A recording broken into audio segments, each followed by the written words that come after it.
ஊழியக்காரர்கள் ஊழியக்காரர்கள் இந்த ஜெபத்தை நாம் கற்றுக்கொள்வோமானால் நிச்சயமாக ஒரு மாபெரும் ஆசீர்வாதம், சமாதானம், மீட்பு அடைவதிலே மிகுந்த மகிழ்ச்சியாக இருக்கும். பிரியமானவர்கள், இயேசு கிறிஸ்து சிலுவையில் அடைக்க போவதற்கு முன்பாக கடைசி தருணத்திலே இந்த ஜெபத்தை ஏன் அவர் ஏற்க வேண்டும்? இந்த ஜெபத்தை ஏன் அவர் வலியுறுத்த வேண்டும்? ஏன் இந்த ஜெபத்தை அவர் முக்கியப்படுத்த வேண்டும் என்றுதான் இங்கே நாம் சிந்திக்க வேண்டும். நாளைக்கு அவரும் சிலுவையில் அடிக்க போறாங்க, அவர் மரிக்க போறாரு. மரிப்பதற்கு முன்பாக ஏன் இப்படியாப்பட்ட ஒரு ஊக்கமான சுகத்தை அவர் ஏறெடுக்க வேண்டும்? இந்த லூக்கா 22ஆம் அதிகாரத்துல 44வது வசனத்தை மறுபடியும் வாசிக்கிறேன். அவர் மிகவும் வியாகுலப்பட்டு அதிக ஊக்கத்தோட ஜெபம் பண்ணினார். அவருடைய வேர்வை ரத்தத்தில் பெரும் புலிகளாய் தரையிலே விழுந்தது சொல்லப்படும். அப்ப நாளைக்கு மரிக்க போறோம், சிலுவையில அடிச்சு மரிக்க போறோம். ஆனா எதற்காக? மரிக்கிறதுக்கு முன்பாக இப்படியாப்பட்ட ஒரு விலையேறப்பட்ட ஜெபத்தை அவர் ஏறெடுக்க வேண்டும், ஒரு விலையேறப்பட்ட ஜெபத்துக்கு முக்கியத்துவம் கொடுக்க வேண்டும் என்று சொல்லி இங்கே பார்த்தால் அதுதான் ஒரு 4 காரியத்தை உங்களுக்கு வாக்கியமாக சொல்லுகிறேன். இயேசு ஏன் இப்படி ஜெபித்தார் என்று சொன்னால், ஒண்ணு, பிதா தமக்கு கொடுத்த அந்த உன்னதமான வேலையை செய்து முடிப்பதற்கு நல்ல கிருபையும் ஞானம் பலன் உண்டாகும்படியாக அவர் ஜெபித்தார். 2வது, பிதாவின் சித்தத்திற்கு தடை வராமல் இந்த காரியங்கள், இந்த கல்வாரி பாடுகள், கல்வாரி வேதனைகள், கல்வாரியில் அவர் செய்ய வேண்டிய எல்லா வேலைகளும் பிதாவின் சித்தத்திற்கு தடை வராதபடிக்கு அனுக்கிரகம் வேண்டுமென்றி, பலன் வேண்டுமென்றி அவர் ஜெபித்திருக்கலாம். 3வதாக, பாடுகளை தாங்கிக் கொள்வதற்கான பலன் கிடைக்கும்படியாக அவர் ஜெபித்திருக்கார். என சிலுவையில அடித்து இழுத்து கொண்டு போகிறார்கள், அவமானப்படுத்துவார்கள், சுத்தப்படுத்துவார்கள், வேதனைப்படுத்துவார்கள், ஆணிகளால் அடிப்பார்கள். இது எல்லாமே அவருக்கு தெரியும். இந்த பாடுகளினால நாம் மறுதளித்து போய்விடாதபடி, பிதாவின் சித்தத்தை இடர பண்ணிவிடாதபடிக்கு தனக்கு நல்ல ஒரு பலன் வேண்டும் என்று சொல்லி அவர் செவித்திருக்கலாம்.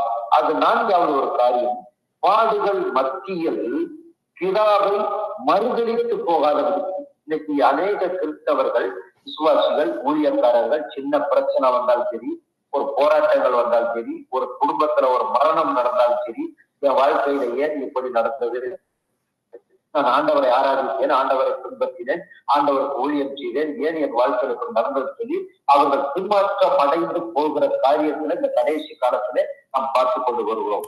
இப்படியாப்பட்ட சூழல்ல ஆண்டவரால் இயேசு கிறிஸ்து ஒரு மனுஷீகத்துல அவர் வாழ்ந்த போது, மாம்சத்துல அவர் வாழ்ந்த நாட்களிலே ஒரு முன் அடையாளமாக ஒரு செப மனிதன், ஒரு ஆவிக்குரிய மனிதன் இப்படித்தான் இருக்க வேண்டும் என்பதற்கு ஒரு ரோல் மாடலாக, ஒரு முன்மாதிரியாக அவர் விதமாக ஊக்கத்தோடு கூட செபித்தார். சரிங்களா? அப்ப அவர் ஊக்கத்தோடு செபித்தது மட்டுமல்லாமல் தனக்கு பின்னால தன்னை அழைத்த, தன் கூட அழைத்த சீசர்கள், 12 சீசர்கள் சொல்லப்பட்டிருக்கிறது.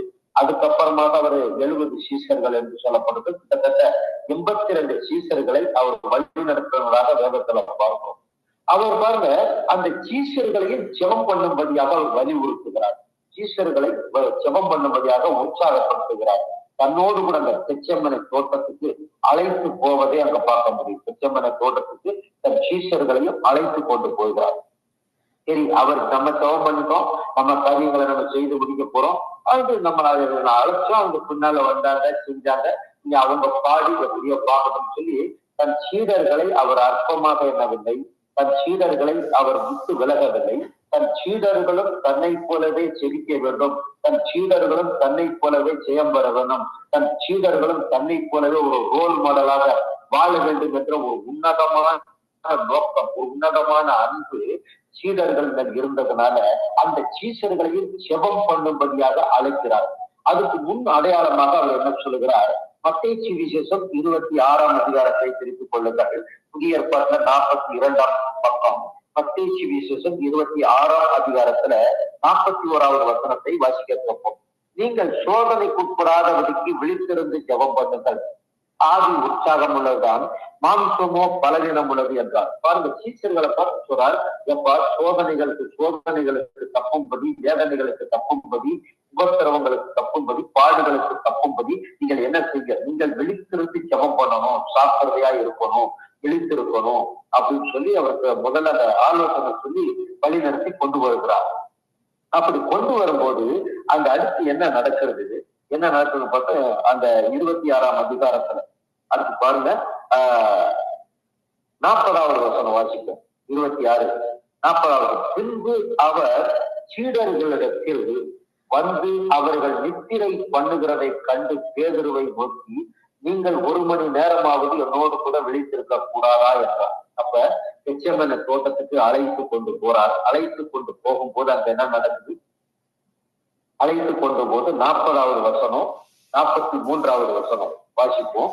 அவர் திரும்ப வந்தபோது அவர்கள் மறுபடியும் நித்திரை பண்ணுகிறதை கண்டார். அவருடைய கண்கள் மிகுந்த நித்திரை மயக்கம் அடைந்திருந்ததை கண்டார்.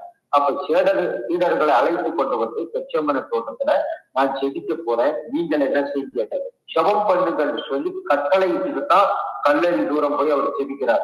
அவர் செபம் பண்ணிட்டு தன் சீடர் அப்படியே அவர் செபம் பண்ணிட்டு அவர் அப்படியே கூட தூங்கி இருக்கலாம், அப்படியே கூட இருந்திருக்கலாம். ஆனா செபம் பண்ணும் போது ஒரு கண்காணியானவன் எப்படி இருக்க வேண்டும், தன் சீடர்களை எப்படி உருவாக்க வேண்டும், தன் சீடர்கள் எப்படி தரிசனங்கள் சொல்லி செபம் பண்ணிட்டு இருக்கும் போதே பகுதி வேலையில எந்திரிச்சு வந்து செபிக்கிறாங்களா, இவங்க என்ன செய்யறாங்க சொல்லி அவங்களை பார்க்க வர்றாங்க. பார்க்க வரும்போது சீடர்கள் தூங்கி கொண்டிருக்கிறார்கள். அங்க பாருங்க 3வது காரியம், சீசர்கள் செபிக்காமல் தூங்கியதால் இயேசுவை மறுதலித்தார்கள் என்று சொல்லப்படும். அப்ப இதுல யூதாசு பேதுரு. அப்ப அவங்க செபிக்காம தூங்குனதுனால ஏற்பட்ட விளைவுகள் என்ன? யூதாசு ஒரு மிகப்பெரிய பண கஷ்டரா இருந்தாரு. பேதுரு ஒரு பெருச்சபைக்கு முன் அடையாளமாக இருந்த 2 பேருமே மறுதலிக்கிற காரியங்கள் நடக்குது. இந்த மறுதலிக்கிற காரியங்கள் ஏன் நடக்குது? யூதாச பார்ப்போம். மத்தேயு 26ஆம் அதிகாரத்துல 47, 48, 49. அவர் இப்படி பேசுகையில் 12 ஒருவனாகிய யூதாசு வந்தார். அவனோடு கூட பிரதான ஆசாரியரும் சனத்தின் மூப்பரும் அனுப்பின திரளான சனங்கள் பட்டயங்களையும் கதிகளையும் பிடித்து கொண்டு வந்தார்கள். அவரை காட்டிக் கொடுக்கிறவன் நான் எவனை முத்தம் செய்வனோ அவன் தான் அவனை பிடித்துக் கொள்ளுங்கள் என்று அவர்களுக்கு அடையாளம் சொல்லியிருந்தார். உடனே அவன் இயேசுவிடத்தில் வந்து ரபி வாழ்க என்று சொல்லி அவரை முத்தம் செய்தார். பாருங்க, ஒரு வழிவிலைக்கு போய் பண ஆசைகளை விழுந்து தன்னுடைய முதலாளியவே தன்னுடைய தலைவனையே காட்சி கொடுக்கிற அளவுக்கு அவன் மறுதலித்து இயேசுவை மறுதலித்து போகக்கூடிய சூழல் எப்படி வந்தது என்று சொன்னால் இந்த செபிக்காமல் தூங்குனதுனாலதான். அடுத்து பேதுருவை பார்ப்போம். பேதுருவின் மறுதலிப்பு மத்தேயு 26ஆம் அதிகாரத்துல 69ல இருந்து வாசிப்போம். 69ல இருந்து என்ன சொல்லப்பட்டிருக்கு? 69ல இருந்து, அத்தருணத்தில் பேதுரு வெளியே வந்து அரண்மனை முற்றத்தில் உட்கார்ந்திருந்தான். அப்பொழுது வேலைக்காரி ஒருத்தி அவனிடத்தில் வந்து, நீயும் கலிலேயனாகி இயேசுவோடு கூட இருந்தாய் என்றாள். அதற்கு அவன், நீ சொல்லுகிறது எனக்கு தெரியாது என்று எல்லாருக்கும் முன்பாக மறுதலித்தான் சொல்லப்படும். அவன் வாசல் மண்டபத்திற்கு போன பொழுது வேறொருத்தி அவனை கண்டு, இவனும் நசரேயனாகி இயேசுவோடு கூட இருந்தான் என்று அங்கே இருந்தவர்களுக்கு சொன்னாள். அவனோ அந்த மனுஷனை நான் அறியேன் என்று ஆணையிட்டு மறுபடியும் மறுதலித்தான். பாருங்க, இந்த 2 காரியங்களை பாருங்க. ஒரு மோசமான ஒரு காரியம், பின்மாற்றத்தின் காரியம், ஏமாற்றத்தின் காரியம், தோல்வியின் காரியம். பிரியமானவர்களே, இன்றைக்கு கிறிஸ்தவர்கள் விசுவாசிகளா இருந்தாலும் சரி, ஊழியக்காரர்களா இருந்தாலும் சரி, இந்த செப மாடல் என்பது ஒரு தெய்வீகமான மாடல், ஒரு தெய்வீகமான ரோல் மாடல். ஒரு வெற்றி உள்ள வாழ்க்கை, ஒரு செயமுள்ள வாழ்க்கை வாழ வேண்டும் என்று சொன்னால் மத்தேயு 26, 41 வசனத்தை 41வது வசனத்தை நீங்கள் ஞாபகத்துல வைத்துக் கொள்ள வேண்டும். நீங்கள் சோதனைக்கு உட்படாதபடிக்கு விழித்திருந்து ஜெபம் பண்ணுங்கள் சொல்றாங்க. அப்ப பின்னால வரப்போற சோதனைகளை, பாடுகளை மேற்கொள்வதற்கு, பலனடைவதற்கு, ஒரு வெற்றி உள்ள வாழ்க்கை வாழ்வதற்கு, ஒரு அற்புதமான வாழ்க்கை வாழ்வதற்கு, ஒரு ஆச்சரியமான வாழ்க்கை வாழ்வதற்கு, ஒரு விடுதலையான வாழ்க்கை வாழ்வதற்கு, சமாதானத்தின் வாழ்க்கை வாழ்வதற்கு செபம் என்பது ரொம்ப முக்கியமான ஒரு காரியம்.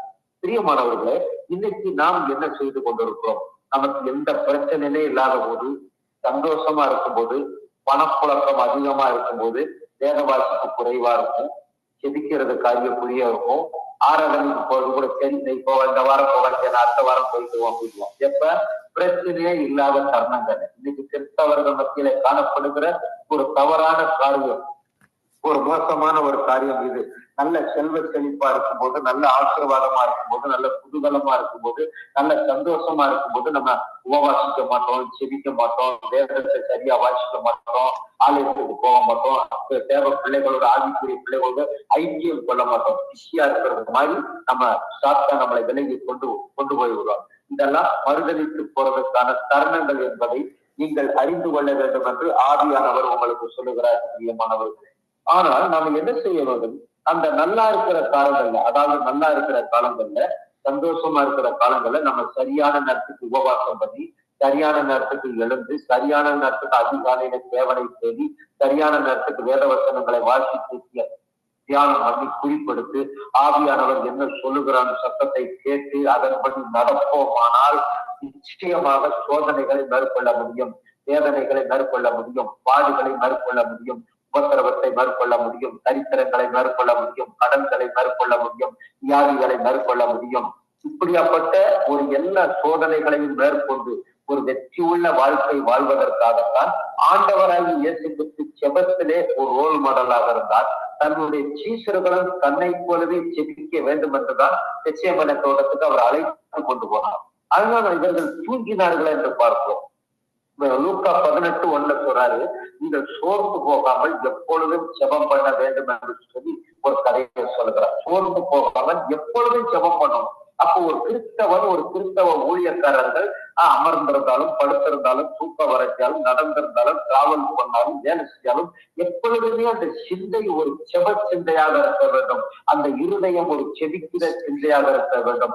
தனக்காக செபிக்க வேண்டும், தன் குடும்பங்களுக்காக செபிக்க வேண்டும், தன்னுடைய பிள்ளைகளுக்காக செபிக்க வேண்டும், தன்னை சுற்றி இருக்கிற ஜனங்களுக்காக செபிக்க வேண்டும், தேசங்களுக்காக செபிக்க வேண்டும், அதிகாரிகளுக்காக செபிக்க வேண்டும், தலைவர்களுக்காக செபிக்க வேண்டும். இப்படியாப்பட்ட ஒரு செப சிந்தை உள்ள ஒரு மனிதன் தான் இந்த உலகத்திலே ஒரு பாதுகாப்பாக வாழ முடியும். பிரியமானவர்களே, இந்த செய்தியை கேட்டுக்கொண்டிருக்கிற நீங்கள் ஒரு வேளை நமக்குடைய வாழ்க்கையில நம்ம முன்னக்கூடியே நம்ம ஜெபம் பண்ணி நம்மை ஆயத்தப்படுத்தி நம்ம வல்லமையில வசனத்துல கர்த்தருடைய வார்த்தையில நம்மளை தரித்து கொண்டு உண்மையா இருப்போமானால் நம்முடைய வாழ்க்கையில நடக்கிற இழப்புகள் வந்தாலும் அதை தாங்கிக் கொள்ளக்கூடிய பலனை கர்த்தர் கொடுப்பார். நான் சொன்னேன், கடந்த ஒரு சில மாதங்களுக்கு முன்பாக என்னுடைய ஒரு மருமகன் விபத்துல இறந்தாருன்னு சொன்னேன். அப்ப அதெல்லாம் பாருங்க, அதை தாங்கக்கூடிய பலனை கர்த்தர் எனக்கு கொடுத்தாங்க. என் குடும்பத்துக்கு அதை தாங்கி காரணம்னா, நான் ஏற்கனவே அதிகமான ஜெப வாழ்க்கையில சாட்சியை நீங்க கேட்டுருக்கீங்க, வேதத்தை எந்த அளவுக்கு நான் வாசிச்சேன்றதை நீங்க கேட்டுருக்கீங்க. அதனால எந்த அளவுக்கு நான் வேத வசனத்தை அதிகமாக உட்கொண்டோனோ, எந்த அளவுக்கு ஜெபத்துல நான் தரித்திருந்தனோ, அந்த அளவுக்கு இழப்புகள்ல நான் தடுமாறி போகாமல் என் குடும்பத்தை பாதுகாக்கக்கூடிய பலனை நான் பெற்றிருந்தேன். அதனாலதான் எனக்கு தைரியமா உங்களோட பேசி கொண்டிருக்கிறேன். இந்த செய்தியை இந்த நித்திய வெளிச்ச நிகழ்ச்சி மூலமாக கேட்டுக் கொடுக்கிற எனக்கு அன்பான வாலிப பிள்ளைகளே, அருமையான ஐயாமார்கள், அருமையான முதியோர்கள், அருமையான விசுவாசிகள், அருமையான ஊழியக்காரர்கள், நீங்கள் செப வாழ்க்கையை புதுப்பித்துக் கொள்ள வேண்டும். இதுவரைக்கும் ஒருவேளை செபத்துல நீங்கள் தடுமாறி போயிருக்கலாம், செப வாழ்க்கை குறைவாக இருக்கலாம்.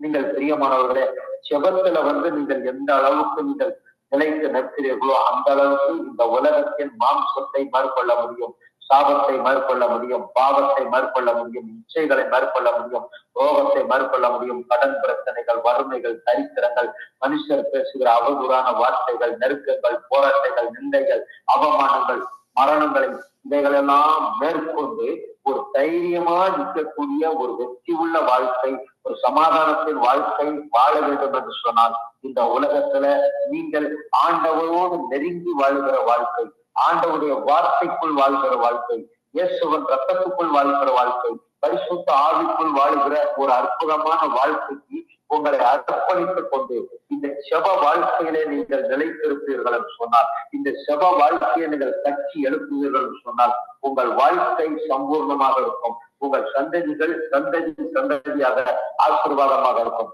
பிரியமானவர்களே, இந்த செய்தியை கேட்டுக்கொண்டிருக்கிற இந்த வேளையில உங்க வாழ்க்கையில துக்ககரமான காரியங்களை நீங்கள் சந்தித்திருக்கலாம், இழப்புகளை சந்திருக்கலாம், அல்லது கடன் பிரச்சனை, வறுமை, தரித்திரத்தில் என்று சிக்கி தவித்திருக்கலாம். ஆனால் நான் இவ்வளவு காலமாக நான் ஆண்டவரை நம்பி வந்தேன், ஆண்டவரை துன்பத்தினேன், நான் ஆலயத்துக்கு போய்கிறேன், நான் காணிக்கை கொடுக்கிறேன், நான் தசமாக கொடுக்கிறேன், நான் எல்லாம் தான் செய்யறேன், ஏன் அப்புறம் ஏன் என் வாழ்க்கையில இப்படியாப்பட்ட நஷ்டம், அப்படியா என் வாழ்க்கையில இப்படியாப்பட்ட கவலைகள், வேதனைகள், துயரங்கள், ஏமாற்றங்கள், ஏன் என் வாழ்க்கையில என் கடன் கொடுக்கிறேன், இப்படியாப்பட்ட சூழல்ல இருந்து உங்களுக்கு ஒரு சிந்தையை பிசாசானவன் உங்களை உறுத்தி கொண்டு இருக்கலாம். ஆனாலும் இப்பொழுது நீங்கள் இயேசுவோடு கூட இணைந்து கொள்ளுங்கள், இயேசுவன் வார்த்தைக்குள் இணைந்து கொள்ளுங்கள். இந்த நித்திய வார்த்தை நிகழ்ச்சியோட வார்த்தைகளை தொடர்ந்து கேட்டு நீங்கள் ஆதியிலே பலன் கொள்ளுங்கள். செப ஆதிகளால் நிரப்பப்படுங்க, மன்றாட்டு அபிஷேகத்தால் நிரப்பப்படுங்க. நீங்க தனிச்சபம், உபவாச செபம், குழு செபத்திலே கலந்து கொள்ளுங்கள். நீங்கள் எந்த அளவுக்கு நீங்கள் தனியா தேவனோடு அதிக நேரம் செலவிடுகிறீர்களோ அந்த அளவுக்கு உங்கள் வாழ்க்கை பிரகாசமாக இருக்கும், உங்கள் வாழ்க்கை ஒளிமயமான எதிர்காலமாக இருக்கும். ஒருவேளை இன்னைக்கு இழந்ததை நீங்க மறந்துருக்க, இதெல்லாம் கட்சி எழுப்பு, இழந்ததை எல்லா வருஷத்திலும் அவர் நாளாசனையாக தருவார். வாழ்க்கையில நடக்கிற எல்லா காரியங்களும், என்னுடைய வாழ்க்கை நடக்கிற எல்லா காரியங்களும் சமாதானத்துக்கு எதுவானதுகள், நன்மைக்கு எதுவாகவே நடக்கிறது. என் தேவன் என்னோடு கூட இருக்கிறார், நான் தேவனோடு கூட இருக்கிறேன்னு சொல்லி அந்த செப வாழ்க்கையில நீங்க புதுப்பித்துக் கொண்டு செப வாழ்க்கையில கட்சி எழுப்பப்பட்டு நீங்கள் அர்ப்பணித்து இந்த தெய்வீகமான செபத்துக்குள்ள நீங்க வாழ்வீர்களாக, ஒரு தெய்வீகமான செப மனுஷியாக, ஒரு தெய்வீகமான செப மனிதனாக, நீங்கள் ஆவிக்குரிய மனிதனாக நீங்கள் செபத்திலே வாழ்வீர்கள் சொன்னால் நீங்கள் உங்கள் குடும்பத்தை கட்டி எழுப்பலாம், உங்கள் ஆவிக்குரிய வாழ்க்கையை கட்டி எழுப்பலாம், உங்கள் பொருளாதார வாழ்க்கையை கட்டி எழுப்பலாம், உங்க ஊழியத்தை கட்டி எழுப்பலாம். நீங்கள் உங்களை சுற்றி இருக்கிற ஜனங்களுக்கு, குடும்பங்களுக்கு, தேசங்களுக்கு நீங்கள் ஒரு ஆசீர்வாதத்தின் பாத்திரமாக இருக்கலாம். ஒருவேளை நீங்கள் படித்திருக்கலாம் அல்லது படிக்காம இருக்கலாம், பணக்காரர்களா இருக்கலாம் அல்லது பணம் இல்லாம இருக்கலாம். எது இருந்தாலும் இல்லாவிட்டாலும் நீங்கள் ஆண்டவரோடு கூட இசைந்து வாழுகிற ஒரு செப வாழ்க்கை உங்களுக்கு இருக்குமானால் இந்த உலகத்திலே நீங்கள் வெற்றி உள்ள மனிதனாக, வெற்றி உள்ள மனுஷியாக நீங்கள் வாழ முடியும். பிரியமானவர்களே, அதுதான் நீங்கள் மறுபடியும் ஞாபகப்படுத்துறேன். ஆண்டவராய் இயேசு கிறிஸ்து மரிக்க போகிறோம், இனி நாம செபிக்க வேண்டிய அவசியம் இல்லைன்னு சொல்லிட்டு அவர் நன்றாக தூங்கி இருக்கலாம். ஆனால் அவர் மிகவும் வியாகுலப்பட்டு ரத்தம் உடம்புல இருந்து ரத்தம் வெளியே வருவதற்கு போராடி செபித்தார், கடைசி வரைக்கும் செபித்தார். அவர் அதிகாலையில இருட்டோட எழுந்து வனாந்தரமான ஒரு இடத்துக்கு போய் செபித்தார் சொல்லி மார்க் 1:35 பார்க்கிறோம். மத்தியான வேலையில செபித்தார், மாலை வேலையில செபித்தார், இரவு வேலையில செபித்தார். கல்வாரி சிலுவையில அடித்து தொங்கும் போது கூட பிதாவே இவர்களுக்கு மன்னியும் என்று சொல்லி செபித்தார். அவருடைய பேச்சு, மூச்சு, நடை, உட்டை எல்லாமே ஆண்டவராய் இயேசு கிறிஸ்து சரீரம் முழுவதும் செப ஆவியினால் நிரப்பப்பட்டிருந்ததனால் அவர் கல்வாரி சிலுவையிலே வெற்றி சிறந்தார், சிலுவையிலே வெற்றி சிறந்தான்னு சொல்லப்படும். பிரியமானவர்கள், அவருக்கு பிள்ளைகளா இருக்கிற நாம், அவருக்கு சீடர்களா இருக்கிற நாம், அவருக்கு ஊழியக்காரர்களா இருக்கிற நீங்களும் நானும் அவரை போலவே செபிப்போம் என்று சொன்னார், அவரை போலவே நடப்போம் என்று சொன்னால், அவரை போலவே பேசுவோம் சொன்னால் இந்த உலகத்தின் மாம்ச இச்சைகளை, ஆசை இச்சைகளை மேற்கொண்டு ஒரு ஜெயமுள்ள வாழ்க்கை, ஒரு வெற்றி உள்ள வாழ்க்கை வாழ்வதற்கு பரிசுத்த ஆவியானவர் உங்களை உதவி செய்வார். செபிப்போம். பரலோகத்தை எங்க நல்ல தகப்பனே, நன்றியோட துதிக்கிறோம், தோற்கரிக்கிறோம். ஏறப்பட்ட செப அனுபவங்களுக்காக இருக்கிறோம். கற்றுக் கொடுக்கிற ஆவியானவராக இருக்கிறபடியால மட்டும் நன்றி செலுத்துகிறோம். செய்தியை கேட்டுக்கொண்டிருக்கிற ஒவ்வொரு பிள்ளையோட வாழ்க்கையிலும் ஆடவர் குறைகள், குற்றங்கள் எல்லாம் மன்னிக்கப்படுத்தும். ஆடவர் இதுவரைக்கும் இப்படியாப்பட்ட ஜெபத்தை நான் செபிக்கவில்லையே, நான் செபிக்காமல் இருந்து வருவது குற்ற உணர்வுக்கு அந்த குற்ற உணர்வுகளை நீக்கி இயேசுவிடம் கழுவி அந்த இருதயத்துல பரிசுத்தாவுடைய அன்பினால் நிரப்புங்க, செவ்வாயினால் நிரப்புங்க, மன்றாட்டு அபிஷேகத்தால் நிரப்புங்கப்பா. கட்ட ஒரு செவ வாழ்க்கை, ஒரு செவ ஜீவியம் உண்டாகட்டும். இழந்து போன எல்லாம் நாளாத்தனைய திரும்ப வரட்டும். குடும்பத்துல சமாதானம், ஐக்கியம் உண்டாகட்டும். ஆண்டவரை ஒரு ஊழியத்துல ஒரு பெருக்கம் உண்டாகட்டும். அக்காவே சுதந்திரம் ஐயா நித்திய வைக்க நிகழ்ச்சியில ஆசீர்வதிங்க. அருமையான வெற்றிலையா குடும்பம், மகேந்திரையா குடும்பம், அவங்களோடு இணைந்து பரிசுற எல்லா குடும்பங்களையும் நேரம் இந்த வார்த்தையை கேட்டு அர்ப்பணித்து ஜெபித்துக் கொண்டிருக்கிற ஒவ்வொரு குடும்பத்திலும் செவ ஆதி அளவில்லாமல் ஊட்டப்பட்டதற்காக நன்றி செலுத்துறோம். அக்காவே இந்த வார்த்தையை நீர் மகிமைப்படுத்துவதற்காக நன்றி. ஆண்டவர் எங்களோடு கூட நீர் இருக்கிறீர், உங்க நாமத்தை மகிமைப்படுத்துறோம். தொடர்ந்து எங்களை வழிநடத்தினர் காத்துக் கொள்ளுங்க. எல்லா துதிக்கான மகிமெல்லாம் செலுத்துறோம். எங்கள் மீட்புற இருக்கிற இயேசுவன் போல செபிக்கிற அந்த பரிசுத்தமுள்ள நல்ல பிதாவே. ஆமென், ஆமென்.